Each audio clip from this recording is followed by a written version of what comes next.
This is going to be a very short video, folks. Obviously, from the title, I'm asking for prayers. I'm asking for an answer prayer to a grandmother's question she had for me yesterday about a granddaughter who's having upper gastric or upper abdominal pain.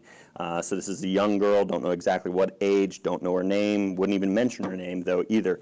Just hit my head on I pray the parents see this video. I know the title is kind of aggressive, but I can't fathom how a doctor would say something like this to a parent. And, you know, after a year, you could only imagine if after a year you've been going to Vanderbilt University Hospital, Children's Hospital, you know, searching for answers. Your daughter is in pain, constant pain, having upper abdominal intestinal pain, and yet doctors can't figure out what's wrong. So they've been going, the grandmother told me, for almost a year now and still can't figure out what's wrong. But now that they've decided they don't have any idea what's wrong with the girl, no tests medically have shown a problem that they can say, there it is, this is what's wrong, this is what we need to do to fix it. They can't find any cause of this little girl's pain. The doctor at the very last appointment, this is what the grandmother told me, word for word she said, that doctor told my daughter, because it's the granddaughter that's having the pain, the doctor told the daughter, the mother of that little girl, that I'm not telling you, this is a quote from the doctor says, I'm not telling you to take that little girl's gallbladder out, but if you want me to, I will.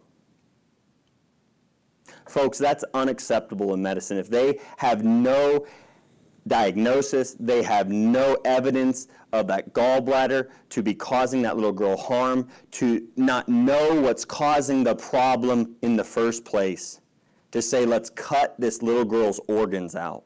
That is unacceptable. That is not a research-based hospital. That is not a research-based facility. That's not a doctor working off of evidence and information and education. That's a doctor willing to butcher at the drop of a hand.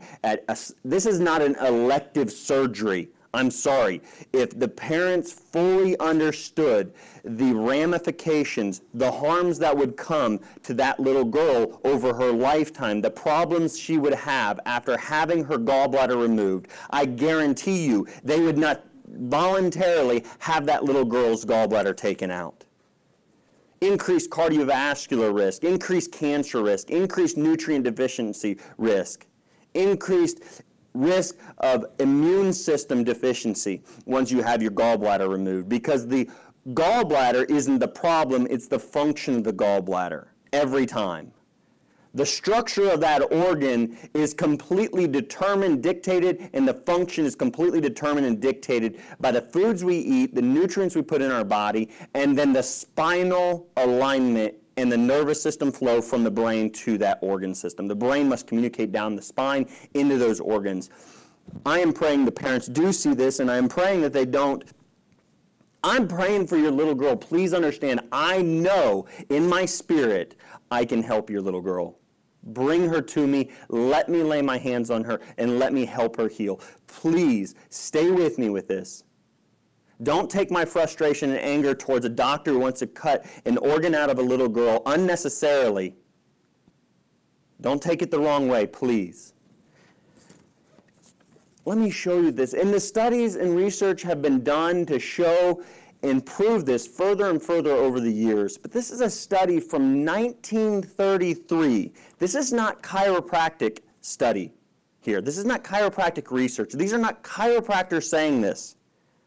This is a discussion between three medical physicians written in a California Journal of Medicine, all right? Santa Barbara Clinic, Santa Barbara, California.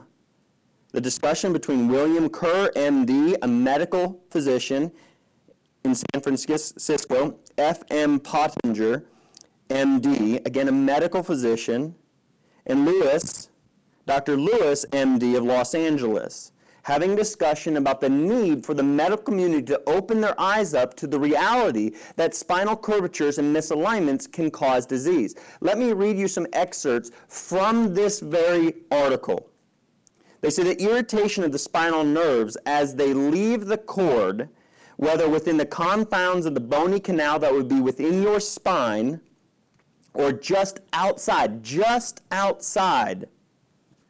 of it, is shown to produce somatic disturbances in the levels innervated by these nerves. They go on cervical involvement. So the neck was associated with headaches, sore neck, pain in the shoulders and arms, precordial pain, often thought by the patient to be due to a heart problem, was found to be due to osteoarthritis and upper dorsal spine problems. Pain in the gallbladder, again, here's where we go into this, and I'm going to go through several cases they go through and what they do through spinal alignments, correction of their spines. MDs used to do this. DOs used to do this and heal people. They go on pain in the gallbladder, epigastric areas was noted when the mid-dorsal area, the dorsal spine like a dorsal fin, it would be your mid-spine, all right, your thoracic spine, upper dorsal spine. Pain in the gallbladder, those areas, appendicitis, pelvic disease, and the elements differential diagnosis when the lower dorsal spine, lower thoracic to upper lumbar spine could affect the pelvic area. Ladies, listen up. Because many women with abdominal reproductive issues have misalignments in their lower spine. And when we correct that, their organs function properly, their hormones regulate, they ovulate properly, and they have their monthly cycle as they should. Going on, Carnett in 1927 investigated the follow-up reports of operations for chronic, and this is where I get into this girl, I hope she doesn't have her gallbladder taken out. Because operations for chronic appendicitis and gallbladder disease done by a large group of capable surgeons. Again, I'm sure the surgeon is capable of removing this organ, but is it necessary to remove this organ? Absolutely not. Let's figure out why that organ of that little girl is not working properly, and let's get it fixed. Let's improve the communication, or let's fix the nutrition, whichever is necessary. They say a large group of capable surgeons found that fairly high percentage of all these patients was not relieved by the operation. He stresses the importance of distinguishing between abdominal pain due to intercostal neuralgia and that caused by the appendix or the gallbladder. A brief mention is made of a girl whose chronic appendix and later whose apparently normal right ovary was removed. With the return of the same symptoms after the operation, it was then found that she had a lateral curvature of her spine, a shortening of one of her legs. When this condition was remedied, her spine was corrected, her pain ceased, and had not returned following up 6 years later. Another expert from this, and I want to try and bring this into view so that you all can see it. That is a drawing, folks. Whoop, see which way I got to go. Whoop, that way? No, that way. That way, that way, that way. You see this? This is an old-time drawing of the spine and nervous system. 1933, folks, they were already knowing this stuff.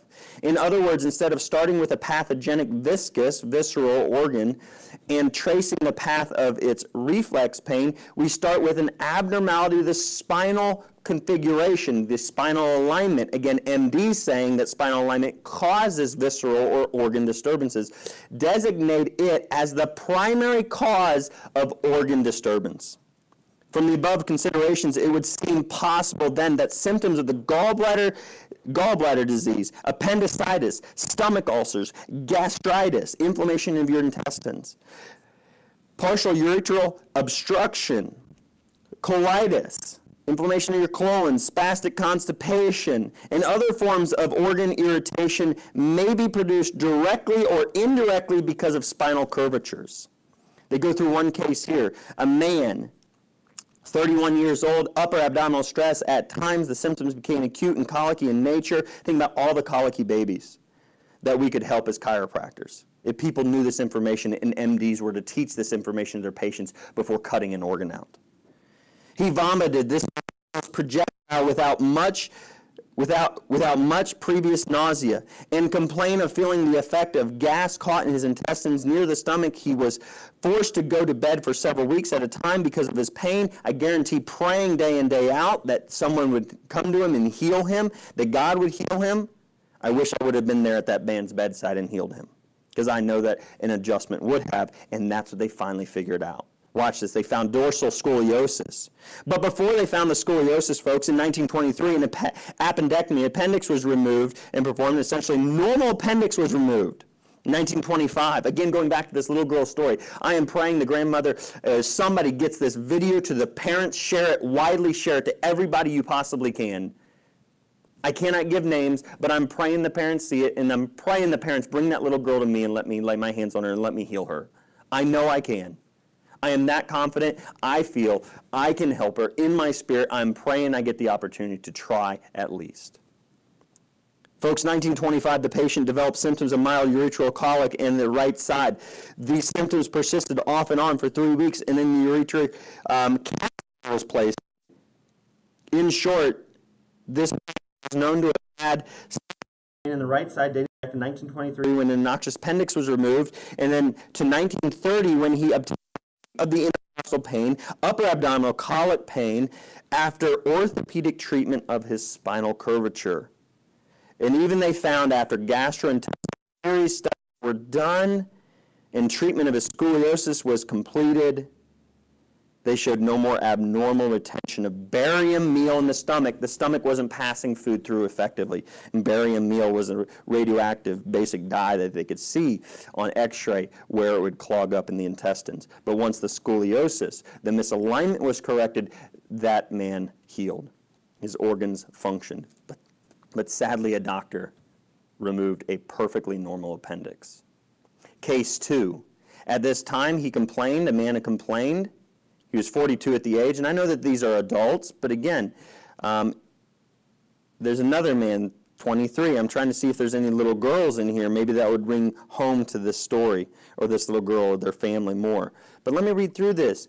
At the time, this man complained of feeling tired and weak even after sleeping well at night, diagnosed with chronic appendicitis. He had crampy-like pains in the right abdomen and backache, no nausea or vomiting, bowels regular, reactogenograms of the gastrointestinal tract taken at the time were negative. Dorsolumbar curvature on the right leg was short. This was corrected and rapid relief of the abdominal pain was seen.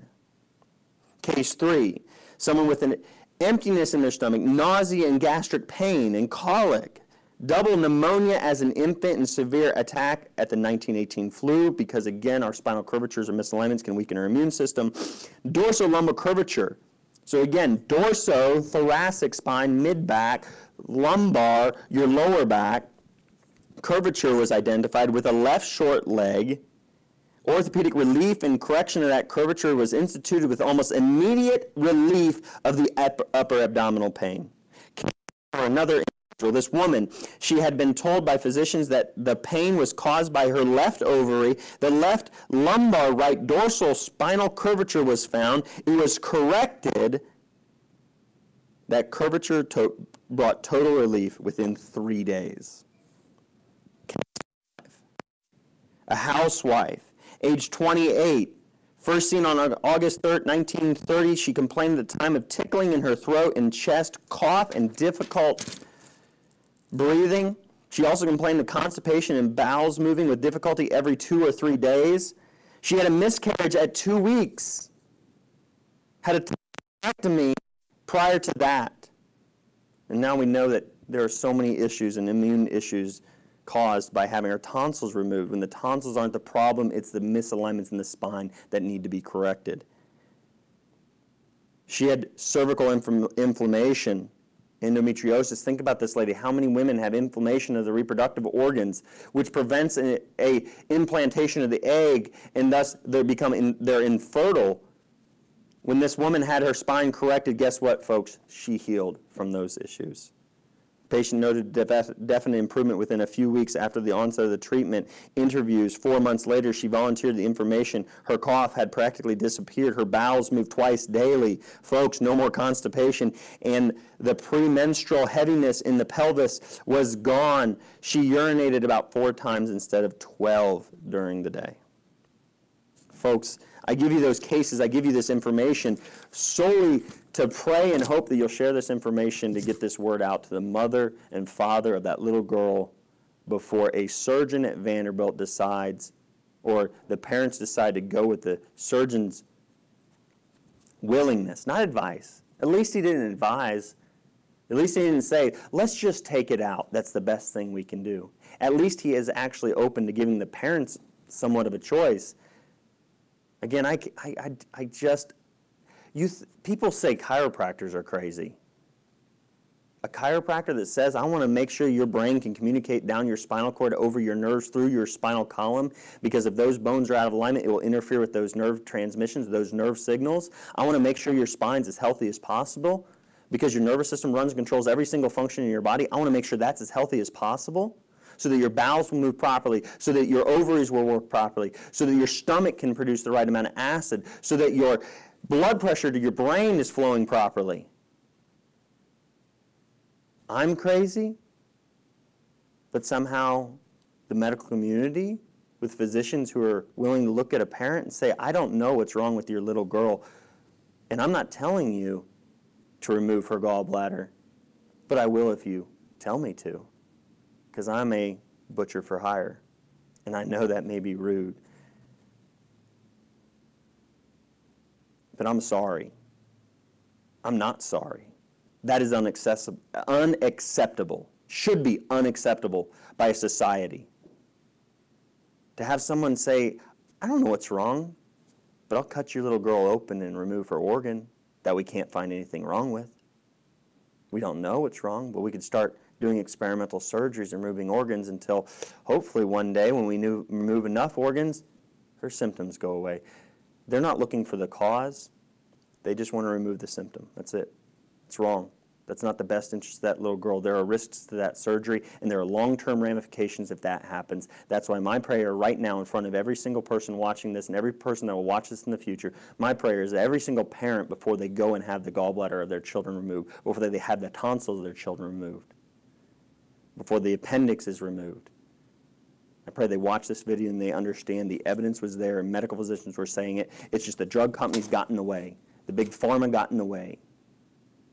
Big hospital corporations got in the way. Because when you heal somebody by spinal correction, they are now healthy. They can stand on their own two legs, be independent of needing medications and more surgeries in the future, because a healthy person doesn't need more medical intervention. But if we remove an organ, if we drug the person, we treat solely the symptoms, what is that person going to need in the future as their body continues on the same path of further deterioration because the cause was never addressed and corrected? They will be sicker, they will need more drugs, they will need more surgery, or they'll go through, not need, they'll go through more drugs, go through more surgeries. Thus, the system, the hospitals, and the drug companies profit more. But MDs back in 1933 were saying, we need to look at the spine before we remove somebody's organs. God, I hope that little girl makes it in here. Thanks for watching, everybody.